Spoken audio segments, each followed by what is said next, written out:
Olá a todos, meu nome é Silvio Teles e eu estou aqui para contribuir com vocês na edição de 2020 do Seminário de Ciências dos Esportes Aquáticos. Eu fui convidado pelo professor Guilherme Tucher para falar sobre um tema que me é muito caro, que é o polo aquático. Tá?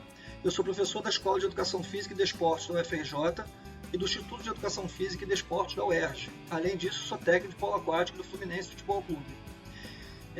A minha apresentação vai ser pautada nos slides que vocês têm acesso durante a minha fala e toda a minha linha de raciocínio vai estar seguindo esses slides.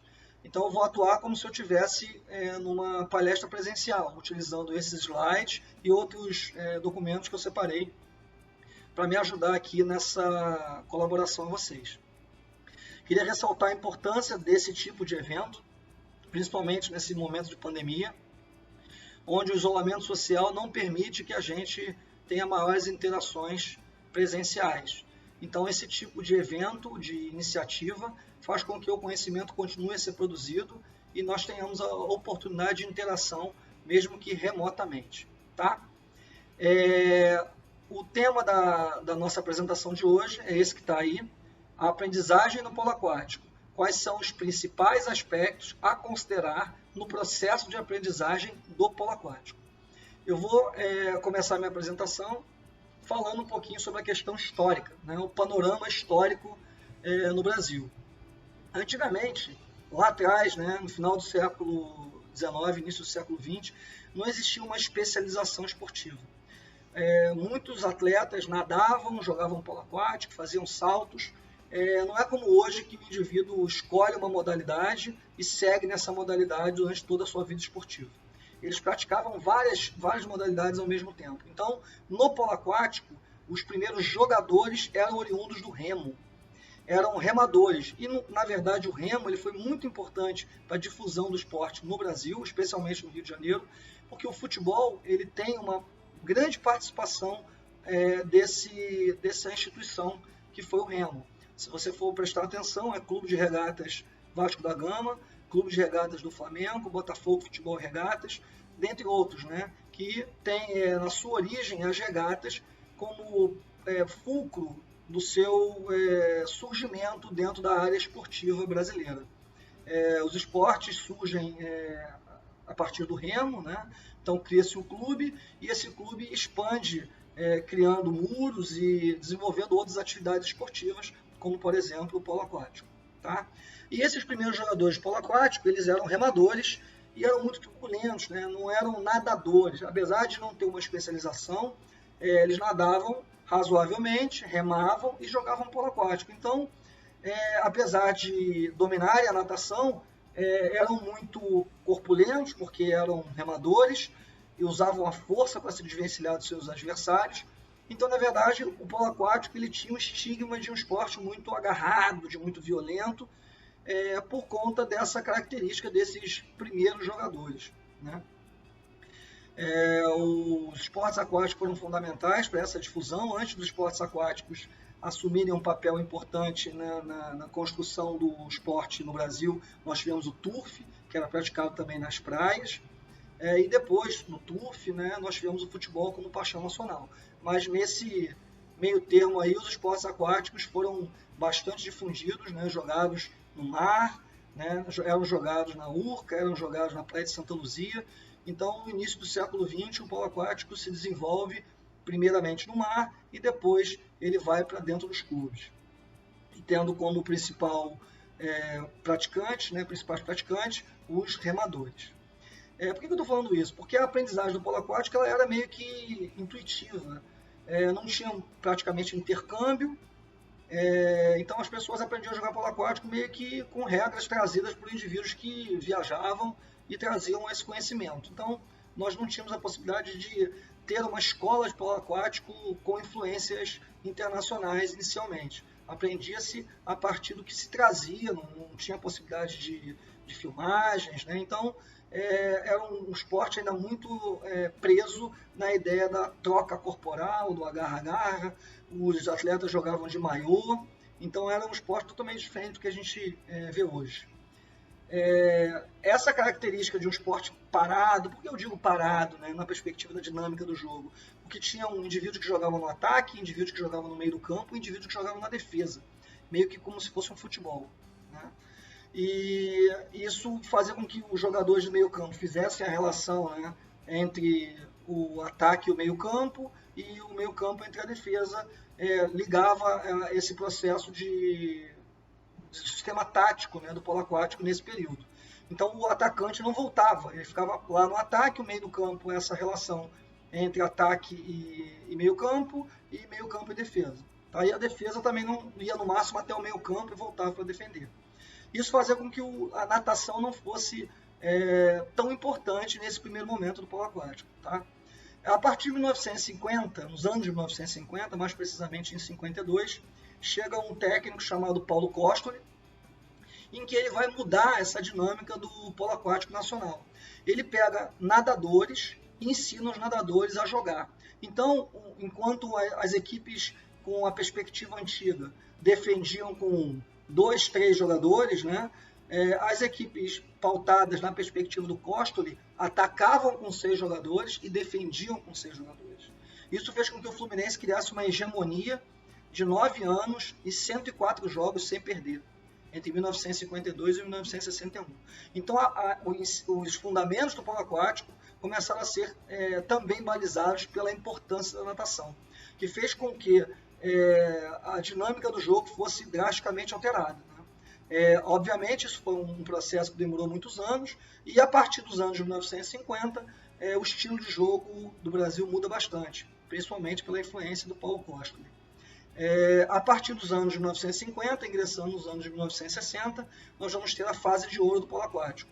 Nesse período, nós jogamos a Olimpíada de 1960 Roma, 1964 Tóquio, 1968 México, e ainda ganhamos nosso único título pan-americano em 1963, que talvez tenha sido o primeiro mega evento realizado em São Paulo. Né? O primeiro mega evento brasileiro foi realizado em São Paulo, com esse Pan-Americano de 1963, que o polo aquático teve a sua primeira e única conquista até hoje. Esse período áureo do polo aquático fez com que houvesse uma difusão importante, né, e que fizesse com que ele se desenvolvesse bastante, principalmente pela interação e a internacionalização que se deu a partir dos anos de 1960. Né? Nesse próximo slide, nós temos aí a foto da seleção olímpica, que representou o Brasil em Los Angeles, em 1984, que já teve a influência desse processo de internacionalização, onde os atletas fizeram diversas viagens internacionais, se prepararam. Então, esse período dos anos de 1960 até os anos de 2000 foi um período em que, desses 40 anos, aí, o polo aquático teve realmente uma difusão em termos de conhecimento com relação a educativos, métodos de treino, métodos de técnicas, né, ligados à técnica. Então, nós tivemos uma difusão muito grande nesse período. Tá? A partir dos anos 2000, eu falo um pouquinho de uma mudança paradigmática no polo aquático, que eu chamo de a era dos projetos. Né? Os principais clubes de polo aquático do Brasil, que são no Rio de Janeiro, o Fluminense, o Botafogo, o Tijuca, o Guanabara, o Flamengo, que são clubes com maior tradição aqui. E em São Paulo, Pinheiros, Paineiras, Paulistano, dentre outros, Internacional de Santos, Hebraica, são clubes que também, Jundiaí, mais para o interior, que são clubes com tradição também no esporte e que viram o surgimento de outros dois espaços para a prática, que foi o SESI, final dos anos 2000, e o ABDA, que é um projeto social que fez com que aumentassem drasticamente o número de praticantes no polo aquático brasileiro. O SESI com diversos núcleos e a ABDA que colocou o número de praticantes com talvez uma quantidade nunca vista. Isso fez com que aumentasse a demanda por novos técnicos e nós tivéssemos uma influência dos conhecimentos fora do polo aquático trazidos para dentro do polo aquático.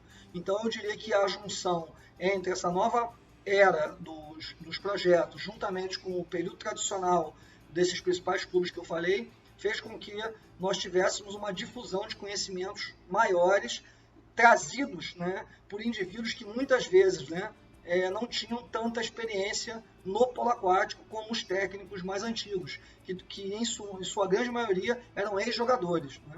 Então, os principais técnicos desses clubes tradicionais eram ex-jogadores de polo aquático. Já no SESI e na BDA, muitos também eram ex-jogadores, mas tiveram pessoas, né, que se valeram dessa possibilidade de trabalhar com uma nova modalidade e não tiveram uma experiência pregressa, mas que se tornaram técnicos e conseguiram desenvolver um bom trabalho. Por que isso é importante? Porque a partir daí nós temos, dos anos 2000 para cá, uma maior difusão de atletas e uma preocupação que, apesar de já existir no período anterior, se torna mais efetiva a partir desses anos aí, do início dos anos 2000 e até o momento que a gente está agora. Repare que eu não estou dizendo que antigamente não se tinha treinamentos específicos, tinham e muito bons, tão bons quanto os de hoje, né? O que eu estou querendo dizer é que há uma mudança paradigmática nessa construção do saber, porque nós tivemos novos técnicos que não eram ex-atletas e que, em função do quantitativo alargado de novos praticantes, tiveram que desenvolver muitas vezes técnicas balizadas no modelo antigo, mas que agora são colocadas em prática por indivíduos que não tiveram uma experiência pregressa no esporte, provando que é possível um desenvolvimento da modalidade por indivíduos que não tiveram uma experiência profunda na prática do polo aquático. Tá? Então, esse slide eu fiz um panorama histórico em relação a isso. Por que eu vou falar agora desse outro slide que está falando sobre o campo esportivo, um esporte secreto, né? Existem pessoas que falam que o polo aquático é um esporte secreto, que ele é praticado à noite, por poucos clubes, é um esporte que necessita que exista o conhecimento prévio sobre a natação, não é um esporte como futebol, que basta você, a questão basta não é bem aplicada, mas que você sabendo correr, você já consegue mal ou bem chutar a bola, no voleibol que você consegue saltar, no basquete que você consegue arremessar a bola na cesta, no polo aquático não. O polo aquático, se você não souber nadar, você não consegue sequer ficar no meio aquático, né? Você vai morrer afogado. Então o polo aquático ele necessita desse conhecimento pregresso, já tornando o esporte um pouco mais difícil do que os esportes coletivos tradicionais, né? Terrestres, melhor dizendo. Então essa relação que eu falo entre mídia, praticantes e esporte é importante por quê? Porque dessa relação cíclica, um esporte se torna popular e tem a possibilidade de conseguir resultados mais expressivos. Por que eu estou dizendo isso? Porque um esporte que tem resultados, ele chama mídia. Se a mídia propala esses resultados, mais pessoas conhecem o esporte. Se mais pessoas conhecem o esporte, mais pessoas o praticam. Se mais pessoas o praticam, tem mais possibilidade de resultados. Se tem mais resultados, a mídia se interessa. Então a gente entra nesse ciclo, né? E que o polo aquático teve nos anos de 1960, um destaque também para os anos 2000, quando ele foi colocado como um esporte dentro daquela telenovela Malhação, onde teve um incremento muito grande de novos praticantes, mostrando a importância da difusão através da mídia para que o esporte se torne culturalmente disseminado. Isso interfere por quê? Porque o indivíduo que busca o futebol, ele busca, além das questões ligadas à possibilidade de ganhos financeiros, mas ele traz consigo a culturalidade de forma endógena. Ou seja, ele olha a TV, ele mesmo que mentalmente vendo o jogador correndo, ele consegue traduzir isso para a sua prática motora. Obviamente, ele não consegue reproduzir igual ele vê na TV, mas ele já tem uma noção sobre como aquilo vai interagir com o seu próprio corpo. Quando ele tem essa informação, ele tem a culturalidade sendo um fator preponderante para o conhecimento motor, o que acontece muito com o futebol, muito com o vôlei e muito com o basquete. No caso do polo aquático, isso não acontece. O jogador, o futuro jogador, a futura jogadora, ela chega na mão do técnico praticamente sem conhecer nada dos fundamentos do polo aquático. Ela, às vezes, consegue nadar razoavelmente bem. Não é muito comum ainda termos praticantes que chegam sem saber nadar. Acontece ainda em alguns lugares, mas normalmente os atletas já chegam com algum conhecimento pré-adquirido sobre natação. E o que não acontece em países onde a culturalidade já está muito disseminada, como a Hungria, onde existem escolinhas de polo aquático para indivíduos que sequer sabem nadar, né? Então, aqui do Brasil, nós temos essa necessidade de desenvolver essa questão do aumento do número de praticantes. Com o aumento do número de praticantes, tem um aumento da demanda por nova mão de obra. Nova mão de obra, espalhada por academias, espalhada por outros espaços, faz com que a ludicidade seja fundamental para que o indivíduo aprenda a jogar. Quando a gente for falar sobre desenvolvimento motor, eu vou mencionar um pouco isso mais profundamente. Então, como os clubes têm um cunho esportivo competitivo mais aflorado, e só tem esses clubes que pensam exatamente na competição, eles visam a performance, a atleta chega já com o intuito de ser posteriormente jogada para uma competição. Já se tivesse outros espaços, como academias, escolinhas, que não têm a competição como fundamental, nós teríamos a possibilidade de difusão do esporte de forma mais lúdica, o que facilitaria essa culturalidade ser disseminada, aumentando a mão de obra, aumentando o número de praticantes. Tá? Então, por isso que eu acho importante falar, porque isso influencia diretamente na forma como se produz o conhecimento do polo aquático. Tá bom? Próximo slide vai falar sobre os aspectos básicos na formação do futuro aquapolista. Quais seriam os principais pontos a serem trabalhados na formação desse futuro atleta, né? Eu destaco as habilidades técnicas, que tem a pernada alternada, passe, chute, natação com bola. As habilidades táticas, tomada de decisão, leitura do jogo, estratégia, ataque e defesa. E as habilidades físicas, né? Velocidade, agilidade, força e a endurance.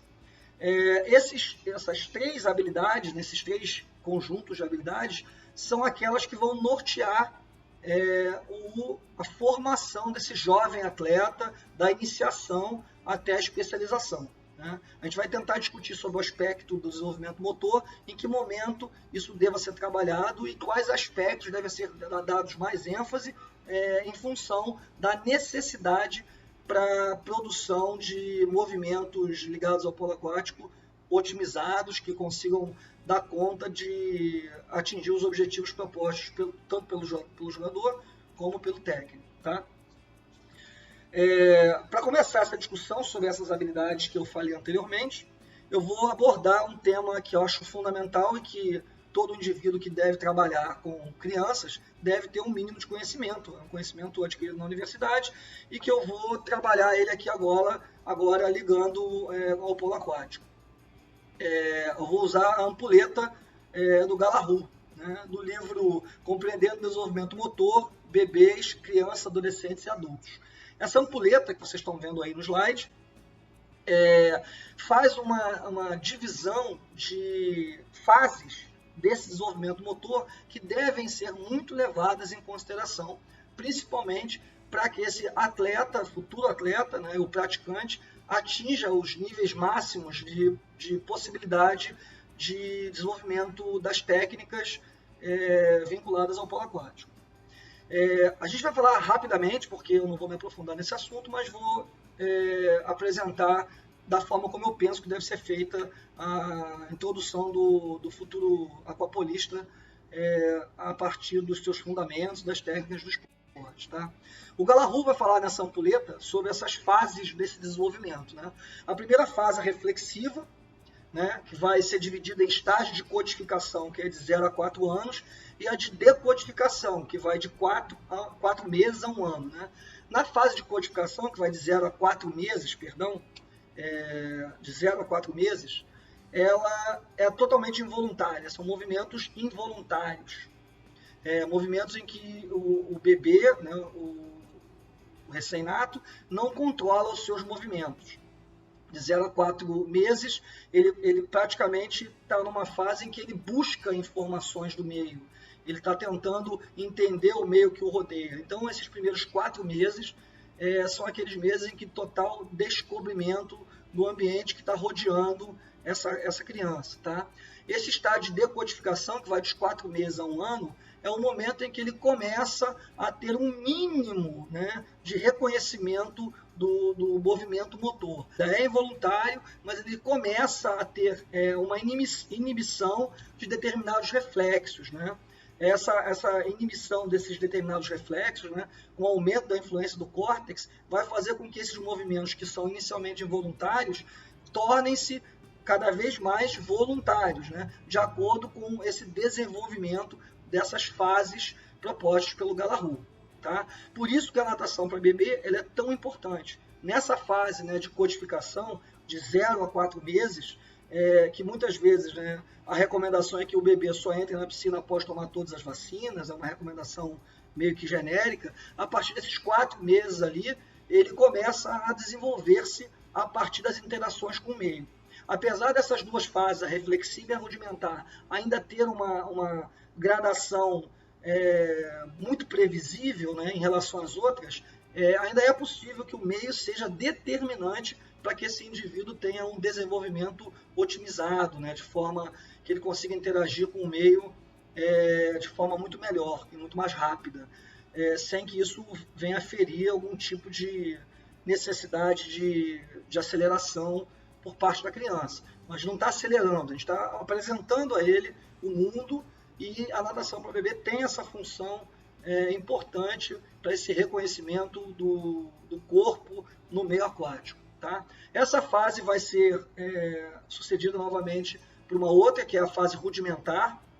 Na fase rudimentar, né, a inibição desses reflexos continua, né, um aumento da influência do córtex, tornando os movimentos cada vez mais voluntários. Né? Essa fase ele vai dividir nessa inibição dos reflexos e depois sobre essa fase do pré-controle. Né? Essa fase do pré-controle que vai vir depois de inibição dos reflexos, ela começa a partir de 1 ano. Essa fase, a partir de 1 ano, é que começam as preocupações e o desenvolvimento, né, dos movimentos ligados, né, à locomoção, à estabilização e à manipulação, né, os processos manipulativos.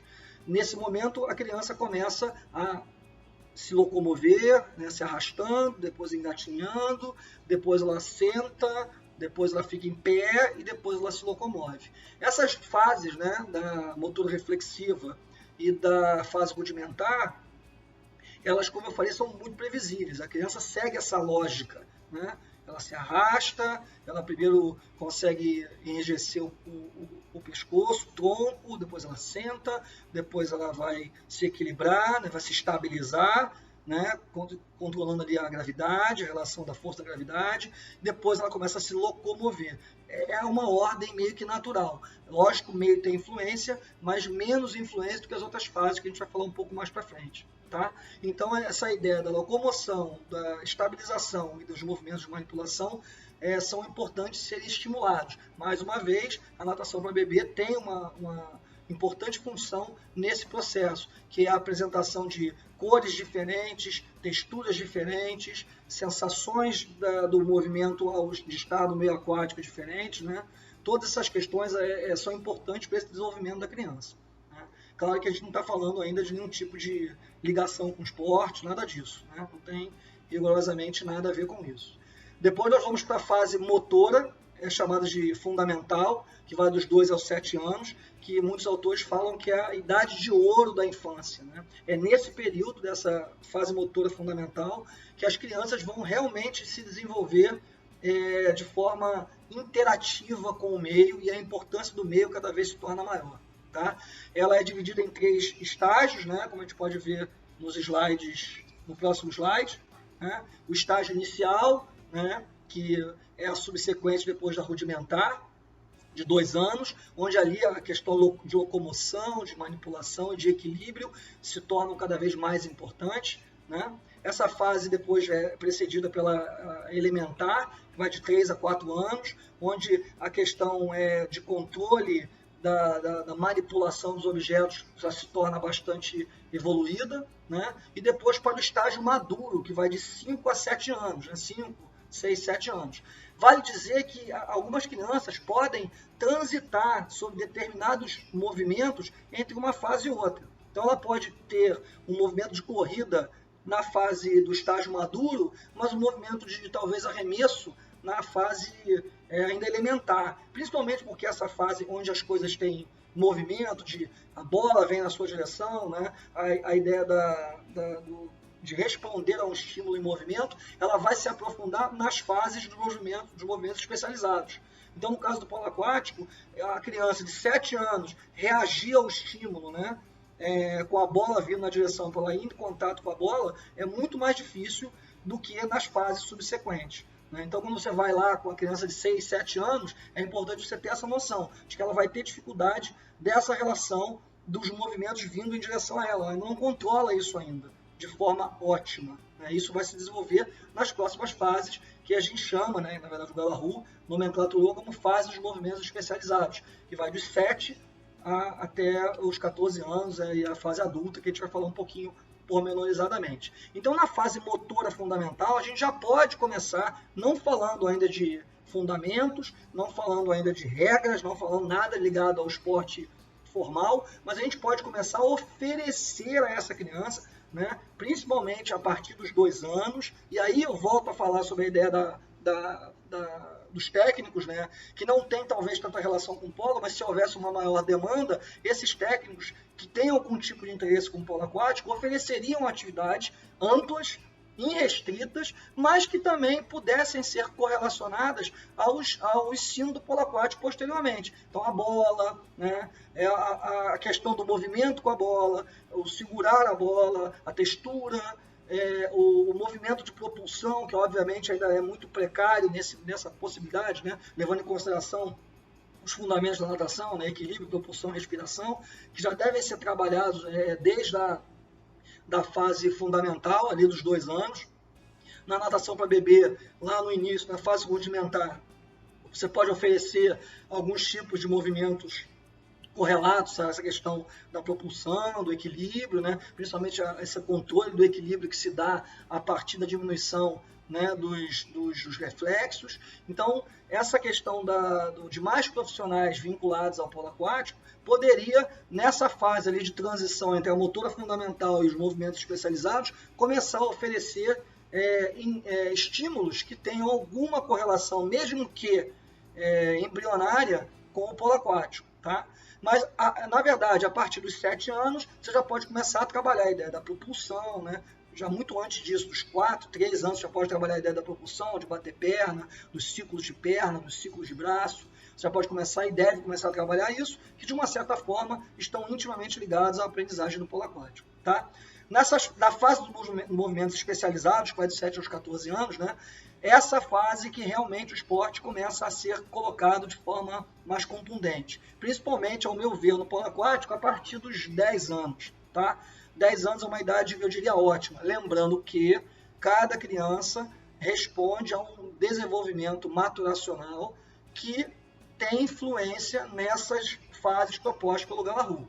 Volto a dizer, você pode ter uma criança que está na fase do estágio maduro, né, em determinado movimento, mas que em outros movimentos está na fase elementar. Isso pode acontecer. Quando você vai para os movimentos especializados, né, como você pode ver pelo slide, já há uma definição, né, de estágio transitório, né, que vai de 7 ali a 11 anos, né, onde você deve ampliar as experiências esportivas dessa criança. Ali é o momento que você tem para oferecer as coisas a ela, tamanhos de bola, pesos de bola, não levando ainda a questão do fundamento propriamente dita nos 7 anos. Você pode começar rudimentarmente falando sobre pegar a bola com as 2 mãos, jogar a bola no gol. Você pode começar a fazer a questão da locomoção, ela segurando a bola, ela ter o contato com a bola, que é a relação afetiva que ela vai começar a ter com o esporte, que a gente vai falar um pouquinho mais para frente. E aí você vai chegar no estágio de aplicação, que vai dos 11 aos 13 anos, né? Onde você começa a refinar esse fundamento rudimentarmente apresentado no estágio transitório dos movimentos especializados propostos pelo Galahu. Então, de 11 ali a 13 anos é o momento que você deve se preocupar realmente com esse processo. E aí você vai começar a mostrar a questão da bola, como recebe a bola, a posição da mão, que o cotovelo está na altura acima da orelha ou próximo à orelha, que o ombro, esse movimento da cintura escapular deve desacelerar a bola, a pernada alternada, que a gente vai ver um pouco mais para frente quando voltar a falar de habilidade, já deve estar amplamente discutida a partir dos 7 anos de idade, até nos 5 anos de idade você já pode começar a mostrar o movimento do egg beater, da pernada alternada, que a gente vai ver que é o sustentáculo do polo aquático, que é a pernada alternada, que vai fazer com que ele consiga passar bem, chutar bem, entender o jogo. Então a pernada alternada é um fundamento extremamente importante, deve ser trabalhado longitudinalmente desde o processo de reconhecimento da modalidade por parte do praticante. Tá? E aí você vai chegar nesse estágio de aplicação, né, como eu falei, de 11 aos 13 anos, onde você deve refinar esses movimentos do esporte, e depois o estágio de utilização permanente, que vai dos 14 anos até a fase adulta, onde vai desenvolver profundamente essas habilidades. Né? É o aperfeiçoamento propriamente dito. Então a gente está falando nesse momento aqui de desenvolvimento motor. Mais para frente eu vou falar um pouquinho sobre propostas de aula, onde você pode trabalhar com a ideia do treinamento. Mas é uma proposta só que eu vou fazer um pouco mais para frente. Então essas fases, né? A motora reflexiva, a fase rudimentar, que são as duas fases iniciais onde há uma menor influência do meio, apesar de haver, e depois a motora fundamental e de movimentos especializados, onde o meio tem uma determinante influência na obtenção dessas habilidades motoras. Tá? Na ampulheta do Galahu, né, que você viu no slide, se eu não me engano, anterior, ele fala sobre a influência, né, dos fatores ambientais e dos fatores genéticos. Os fatores genéticos são muito importantes, mas os ambientais exercem uma influência significativa. Então, voltando à ideia da natação para bebê, quanto mais estímulos as crianças têm desde o início, maior serão as possibilidades de associação entre as possibilidades genéticas e as questões ambientais. Né? Então, por exemplo, o indivíduo nasce com a propensão para jogar polo aquático. Mas se ele não tiver os estímulos necessários para se desenvolver, ele não vai chegar ao ápice dessa possibilidade genética que ele trouxe com ele. Tá? Então, o atleta ele nasce pronto. Mas o desenvolvimento desse atleta depende desses estímulos oferecidos em todas as fases do desenvolvimento motor. Então, quando você pensa lá com seus alunos, que você vai introduzir, seja em que esporte for, conhecer razoavelmente esses itens aqui relacionados, né, ao desenvolvimento motor é fundamental para que você não cometa erros anacrônicos, né, de propor uma atividade numa idade que ele não está preparado, ou deixar de oferecer uma atividade por achar que ele não está preparado. Então, é importante um aprofundamento sobre esse conhecimento para que você tenha a possibilidade de realmente propiciar um desenvolvimento otimizado, ótimo, desse praticante, dessa aluna, no nosso caso, do polo aquático. Tá? No próximo slide, eu só coloquei aqui porque eu acho importante a gente falar sobre o esporte coletivo. Né? O esporte coletivo, ele, diferente do esporte individual, ele traz consigo uma carga afetiva muito grande. O esporte coletivo ele é interdependente e ele depende das pessoas que compõem a equipe. O indivíduo que vai nadar, ele salta do bloco, chega do outro lado da piscina, é ele contra ele mesmo. Inclusive, bater o próprio tempo é uma meta que é sempre buscada pelos atletas de natação. Ele pode não ganhar a prova, mas pode vencer a si mesmo. Isso no polo aquático, de uma certa forma, acontece, que você melhora gradativamente com o tempo, mas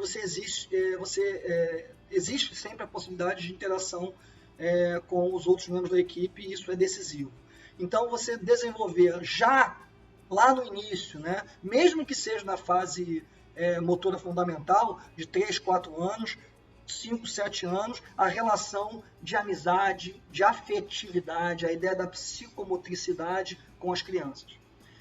A psicomotricidade relacional, onde você vai trabalhar ali com os indivíduos, mostrando a importância do toque, a importância da amizade, a importância dos valores, a importância da educação, são pontos fundamentais para que você consiga desenvolver naquele aluno, naquela aluna, o conceito do esporte coletivo. Se você não faz isso e trabalha somente na perspectiva do resultado, da técnica, você vai ter dificuldade em que esse atleta consiga interagir com os outros membros da equipe. Essa pirâmide fala justamente essas questões, né? A pirâmide do sucesso do ensino do esporte. Você tem que levar em consideração o amor, a amizade, a cooperação, né? O conhecimento pedagógico é decisivo, o saber aprender, né? Desenvolver nos atletas o caráter, né? A conexão entre as pessoas, entre os atletas da equipe, trabalhar a confiança, a autoestima, trabalhar a competência.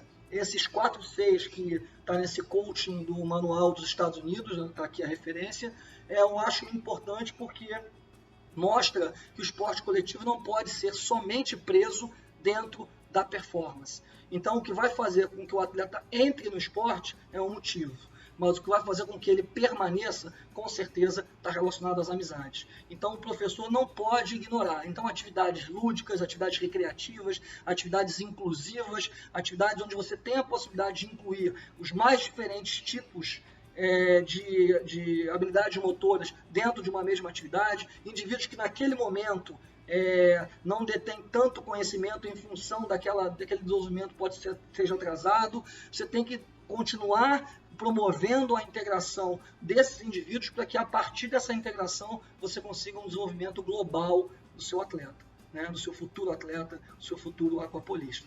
Então, não desassociem nunca a ideia da preocupação, da formação do cidadão, da formação do caráter, da formação da amizade dentro do esporte coletivo.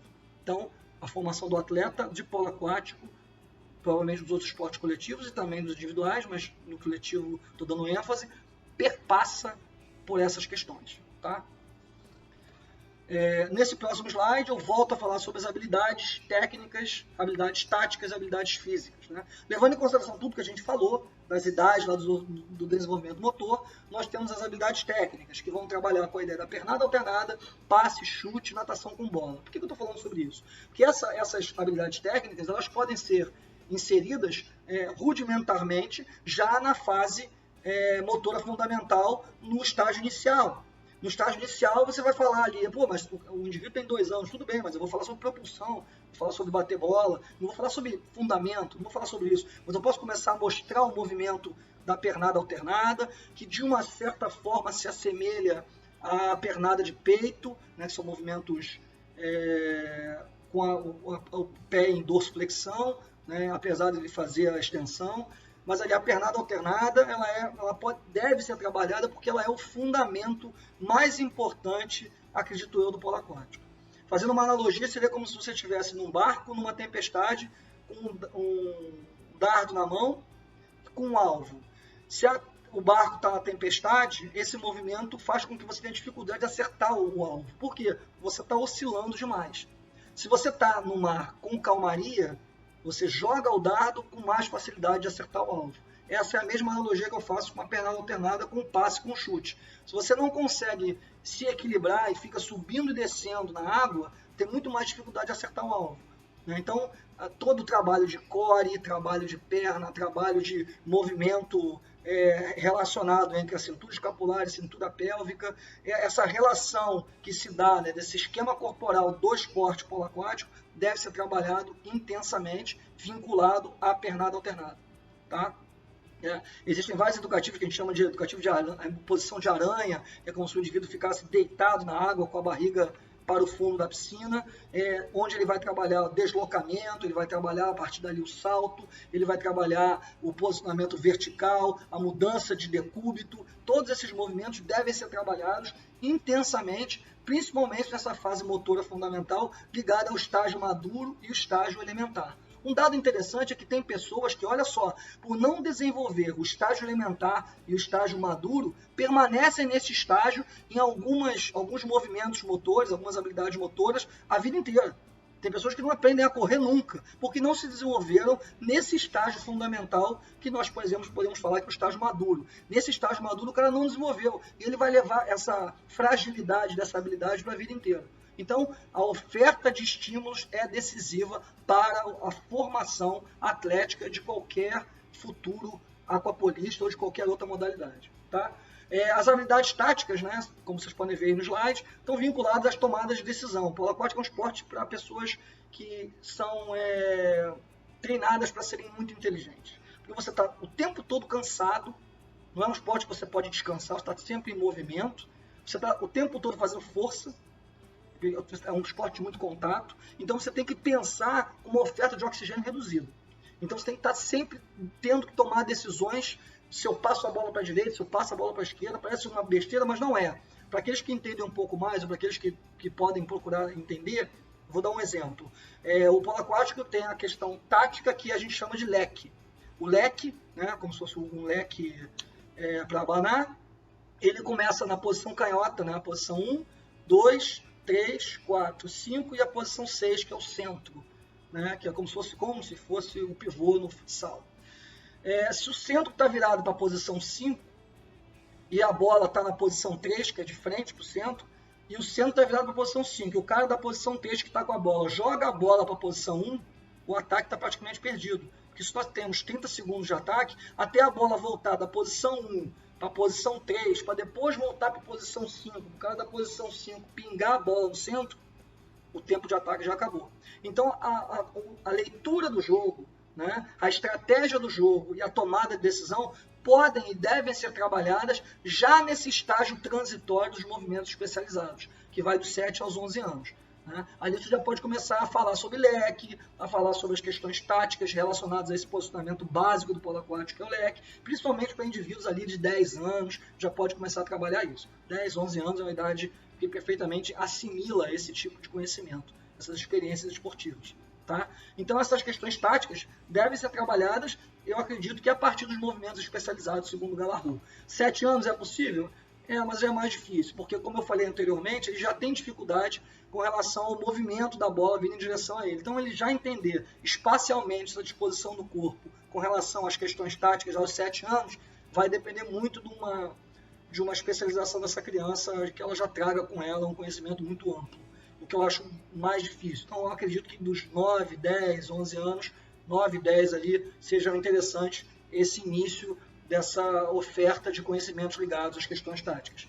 As habilidades físicas são decisivas, o esporte polo aquático é muito intenso, como eu já falei, então a força isométrica, o trabalho de força, o trabalho de agilidade, que é a mudança de direção com velocidade, no conceito de agilidade, ou você está na posição deitado, você tem que sair para a posição em pé, sair da posição direita para a posição esquerda, mudar de direção dentro d'água, como se fosse uma finta no handball, deve ser trabalhado o tempo inteiro. E sempre, na medida do possível, essa é a sugestão maior, relacionando as questões físicas com as questões táticas e técnicas. Então, isolar, só nadar por nadar, não necessariamente torna o atleta mais apto a jogar polo aquático. O ideal é que você consiga juntar as três coisas, as três habilidades em exercícios educativos, em propostas pedagógicas que unam as questões do esporte, intrínsecas do esporte, né? Táticas do esporte, técnicas do esporte com as questões físicas. Isso é uma tendência mundial. Então, só nadar por nadar é nadar com bola, ou nadar também é importante nadar sem a bola, mas muitas vezes com cabeça alta, muitas vezes com pernada de peito, muitas vezes com pernada alternada. Então, a variação das interações do conhecimento técnico do polo aquático deve ser associado ao movimento das habilidades físicas. Tá? E aí eu chego no próximo slide, né? Vai ser uma parte do livro que vai ser lançado, não, né? Será lançado, né? Nesse evento, né? De ciências, do Seminário de Ciências dos Esportes Aquáticos, que é o livro organizado pelo Guilherme Tucher e a Márcia Fajardo, um livro que eu considero muito importante para a área, o qual eu tive a sorte de fazer 2 capítulos, né? Sobre polo aquático. Né? Num dos capítulos, que é o último, a gente fala sobre uma proposta, né, de sugestões de ações para treino. Tá? Eu falo sobre essa tabela que está aí, apenas uma proposta para oferecer uma prática a vocês, onde nós temos uma estrutura que nós falamos sobre variada e aleatória. Né? A variada e aleatória, né, são variações de exercícios onde você pode propor, por exemplo, o passe combinado com o chute, né? Um treino de passe combinado com o chute, que a gente faz muito no polo aquático. Recebe, passa e chuta. São com variedades, porque tem mais de uma opção. Ele é aleatório porque você pode depois, logo a seguir, mudar esse tipo de posição para uma natação com bola, levanta e chuta. Então são variedades, ofertas variadas de forma aleatória ao longo do treino. Tá? Constante também é fundamental, que o processo de conhecimento do corpo, da prática do movimento se dá através da repetição. Então a constante, uma estrutura constante, é bater bola da mesma posição repetitivamente para que o indivíduo consiga internalizar o movimento. Então isso acontece também em vários treinos. Então você vai ter que ensinar polo aquático, já principalmente naquela fase de movimentos especializados, né, proposta pelo Galarrou, você vai ter que fazer movimentos repetidos e constantes, tá? Variados em bloco, a gente trabalha com o conceito de, por exemplo, estações, né? Você pode botar um indivíduo que é centro fazendo só exercícios de centro, o outro fazendo só exercícios de passe, o outro fazendo só exercícios de marcação de centro, o goleiro fazendo a posição de goleiro. Então você pode fazer vários percursos onde muitos atletas podem trabalhar em vários deles, que é uma ideia para você trabalhar com indivíduos na fase de movimentos especializados, não especializar demais. É claro que tem, às vezes, um biotipo que você já vê que o cara vai ser goleiro, ou tem muita chance de ser goleiro, vai ser centro, né, pelo tipo físico dele, mas o ideal é que você ofereça todas as possibilidades possíveis nesse processo formativo, para que o atleta tenha o conhecimento de todas as nuances do esporte e que tenha a possibilidade de se desenvolver mais em uma do que na outra, dependendo da sua própria aptidão, tá? Por último, a seriada, que seriam tarefas onde os jogadores executam deslocamentos, aí depois de deslocamentos fazem um chute, depois fazem o passe. Então você faz na mesma atividade várias propostas que seriam séries de exercício, tá? Ao longo do treino, tá bom? Essas sugestões para facilitar o aprendizado do aluno, né? Tem até uma frase que eu gosto muito, que você não ensinou até que eles aprendam. É uma fase legal. O que é esse feedback, né? O feedback, na verdade, é a retroalimentação. Você vai trabalhar com a ideia de que o atleta recebe um feedback tanto dele mesmo, que é o feedback intrínseco, ou seja, a própria aprendizagem do próprio corpo dele, ele vai se moldando aos movimentos do polo aquático, então ele vai percebendo a partir das observações externas como o corpo dele tem que reagir, e o feedback extrínseco, que é aquele que você fala, né, com o atleta, né? Você vai dando informações quanto à posição do corpo, como ele deve proceder. Esses dois feedbacks devem ser dados de forma contínua o tempo inteiro, tá? Além disso, né, quanto ao feedback extrínseco, né, a gente divide ele em duas partes. Seria o conhecimento do resultado, onde você fala sobre a informação referente à meta. Então, você vai ensinar o cara a bater bola, a fazer o passe. A meta é que ele aprenda a bater bola. Esse é um conhecimento do resultado. O outro conhecimento proposto é o conhecimento da performance. O conhecimento da performance, ele está ligado ao movimento e ao padrão do movimento. Então, em geral, você dar subsídios aos atletas de forma do feedback extrínseco com relação ao conhecimento da performance funciona melhor do que dar o feedback com relação ao resultado. Então você não tem que dar o do resultado? Não, você tem que dar o do resultado também. Mas o feedback da performance ele é mais preciso. Então a posição da mão, flexão de punho, elevação do cotovelo, né? Movimento da cintura escapular, né? Inclinação do corpo para receber a bola, o salto para ir de encontro à bola. Você vai falar da meta, você vai bater bola, você vai saltar. O goleiro você vai sair em posição de Cristo, com os braços abertos. Essa é a meta. Mas você vai fracionar essas informações com o conhecimento da performance, né? Então, o conhecimento, o feedback extrínseco da performance, ele tem mais influência do que o feedback do resultado. Então, quando você for dar treino para o seu atleta, use os dois feedbacks, né? O extrínseco com relação ao conhecimento do resultado e o conhecimento da performance. Mas dê mais ênfase ao conhecimento da performance, que vai trabalhar com o conhecimento da performance, que é o conhecimento específico daquele movimento, tá? O ideal é que você combine os dois, o conhecimento da performance, que é do movimento, e o conhecimento do resultado, que é aquele conhecimento global do atleta, tá? A modelação é o outro que eu falei, lembra? Feedback, modelação e o estabelecimento de metas. A modelação, que é o próximo, vai trabalhar com a ideia de que você tem que oferecer um padrão, né? Consiste na ideia de apresentar um modelo apropriado de execução da tarefa motora. Então, quando você executa um movimento para o atleta dar uma olhada, para ele ver, você pode botar vídeo, você pode botar um outro atleta mais experiente para bater bola com ele, para chutar com ele, você pode usar um quadro, como eu estou usando aí nessa imagem, você pode usar qualquer tipo de esquemas para que o atleta consiga visualizar para além do feedback intrínseco. Então, oferecer estímulos, né? Passar um jogo, passar uma entrevista, porque às vezes a própria questão afetiva de ele se afeiçoar ao que um atleta fala, já é uma forma de ele adquirir essa culturalidade que é necessário para que ele consiga se desenvolver enquanto esporte. Então, a modulação ela é outro fator importante.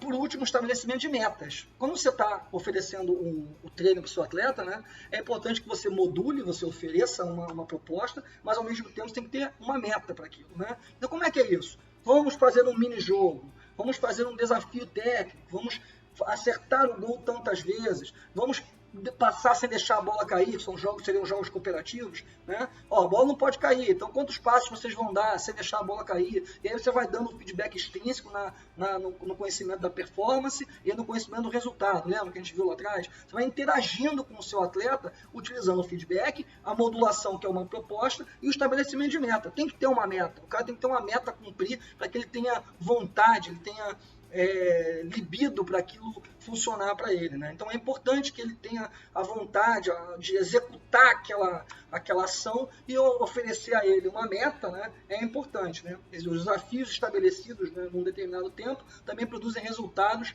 importantes nos níveis de concentração, porque bater bola por bater é uma coisa, né? Passar bola por passar, né? Quando eu digo bater é um termo do polo aquático, mas se ele tem uma meta para isso, se ele tem uma questão que modula ele no que ele tem que fazer, na concentração, isso ajuda. Então eu dou alguns exemplos aí. Não pode faltar os treinos, isso é uma meta, né? Um estabelecimento, não pode faltar, porque o esporte é coletivo, se você falta ao treino, você prejudica o seu amigo, e por aí vai. Finalizando já a minha apresentação, eu vou dar um exemplo nesse slide aí, que foi o Festival Sub-13, né, Pulu, de polo aquático, como um exemplo de proposta onde nós estamos trabalhando com atletas de 13 anos, né? Ou seja, que atletas vão transitar ali da fase dos movimentos especializados propostos pelo Galahu. Nessa fase a gente propôs, né, foi um técnico fluminense chamado João Cortati, que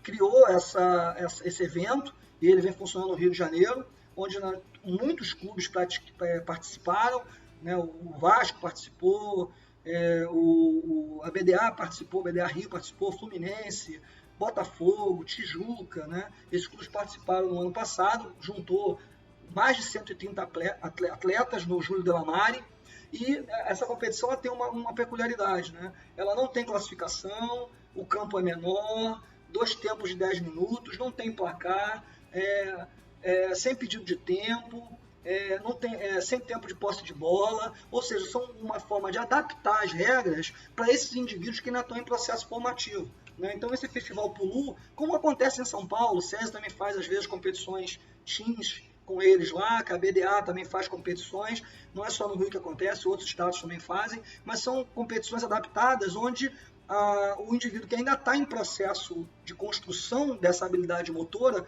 não é pressionado ao extremo, né? Porque a gente sabe que a competição ela obriga o técnico a ter resultado. A verdade é essa. Mesmo que a equipe seja sub-13, se você, infelizmente, né, em função do próprio status quo do esporte competitivo, chega no teu clube ficando em último, você não vai ter a mesma aceitação de você tiver ficado em quarto, em primeiro, né? Infelizmente é assim. Então isso acaba fazendo com que você acelere, às vezes, esse processo dos movimentos ligados ao polo aquático. Tá? Então esse Festival Pulu foi legal por conta disso. Tá? Depois tem aqui umas fotos desse festival, vocês veem a quantidade de gente que participou, né? São 130 atletas. É um exemplo que eu trouxe para vocês, não é único, só para vocês verem que quem está começando uma prática com esporte deve ter uma meta. Por exemplo, uma meta seja jogar uma competição uma vez por mês, né? E são metas que tornam mais palatável a aceitação do treino, né? Enfim, eu queria agradecer a vocês, estamos no último slide. Esse é o meu e-mail, silvioteles@ufrj.br. Eu fico à disposição de vocês para qualquer tipo de esclarecimento, qualquer e-mail que vocês possam querer me mandar. É importante que vocês saibam que o que eu apresentei aqui não é apenas uma proposta. Quem sou eu para dizer o que é certo e o que é errado, mas pela minha experiência adquirida e pelos anos de prática e de estudo, eu acredito que tenha uma contribuição a dar a vocês a partir do que foi dito aqui. Tá bom? Foi um prazer estar aqui com vocês e que nós tenhamos outras oportunidades de estarmos juntos. Que essa pandemia passe logo. Tá? Fiquem em paz e, se possível, para marcar a posição, fiquem em casa. Tá bom? Tchau.